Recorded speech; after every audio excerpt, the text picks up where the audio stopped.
As we mentioned, we have a lot of SpaceX stories to tell, so many we thought we'd just make a game out of it. How will we decide? What is going to be our next story? Falcon Heavy. Well, just to bring you up to date on what Falcon Heavy is, SpaceX started with the Falcon rocket and decided there was really not much market for a kind of a tiny booster like that. So they went to the Falcon 9, which is like 9 of these put together into one booster, and began launching satellites and supply missions to the International Space Station, all kind of wonderful things. Then they developed the Falcon 9 so it could, the first stage could land itself. And then they improved the engines with the idea that people might be riding this thing soon. That led to the current version, which is the Block 5 Falcon 9.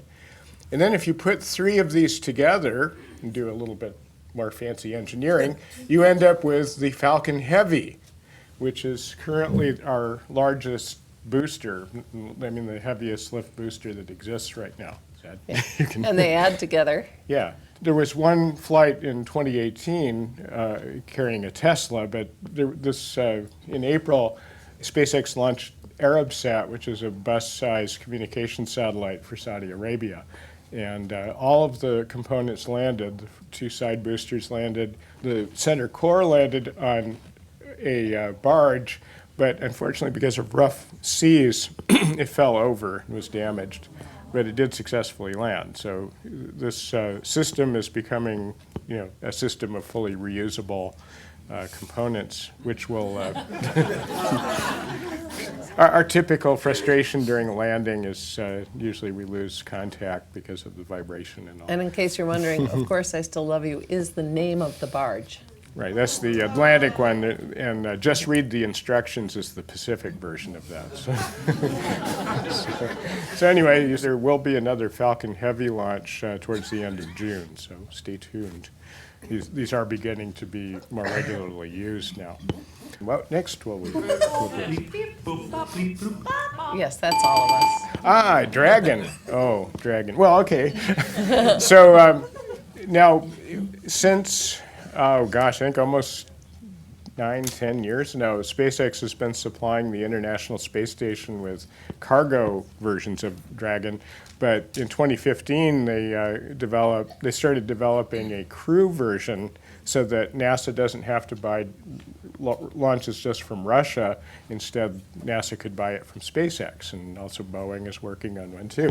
But anyway, early this year, SpaceX launched the first crew version of Dragon with no crew on it, but this one automatically docked to the space station and then returned to Earth and landed safely in the ocean. And then it was going to be used again for a test to get ready for the first crew to ride it later this year. So the idea was they were going to put the same capsule that just returned from the space station on a rocket that would have an intentional malfunction to see how the big rockets that are built into this would rip it away from the booster, launch it safely away from a failing booster, and land the crew safely in the ocean. Now, this flight was not to have a crew on it, but it's just the last test before the next flight that would actually carry people. So they were about to ignite the engines just to check them out before they about a month or so before they did the test. And for some mysterious reason, this unauthorized video from a phone appeared showing the capsule unexpectedly exploding. And it wasn't a secret, certainly, because people could see the different colored clouds from the poisonous gases in the Super Draco engine spreading across Florida. And actually, to this point, no statement really has been made as to what caused this. But NASA has released a statement just this week that they still expect people to ride in a Super Dragon, the Dragon capsule, before the end of the year. So maybe they know something that hasn't been released yet. It isn't necessarily the capsule's fault. There may have been other test equipment that was doing something wrong. But no statement has been made yet. That's basically all I know. Now, the cargo Dragon just completed a beautiful mission where it went to the space station. It brought materials, and then experiments were put back on it, and then it landed in the Pacific. And just a few days ago, the charred capsule. So again, building reusable spacecraft that are designed to lower the cost of getting into space. So what else do we want to hear about from SpaceX? Oh, Starship. Okay. Well, if everything goes according to schedule, in about 4 years, you'll be able to get on one of these and fly to, it's like Shanghai in 30 minutes from LA. And you think I'm kidding, but actually that's what the CEO, not Elon Musk, but Gwen Shotwell has said they expect to do with this. So that's how they plan to raise money to privately fly these things to the moon and Mars and stuff like that. We'll see. In Texas, Boca Chica, they have the Hopper, which is just an engine and a fuel tank, but this is a huge engine called the Raptor engine.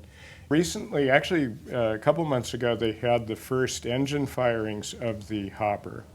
And these are tied down so the rocket can't really go anywhere, just a few inches up maybe.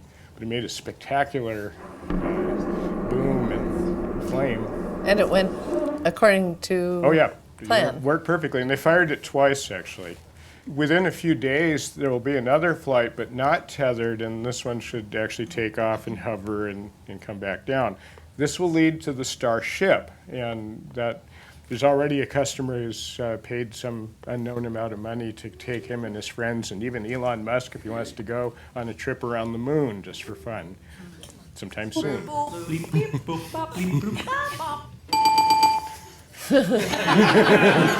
What's next? We don't know. Elon Nigma.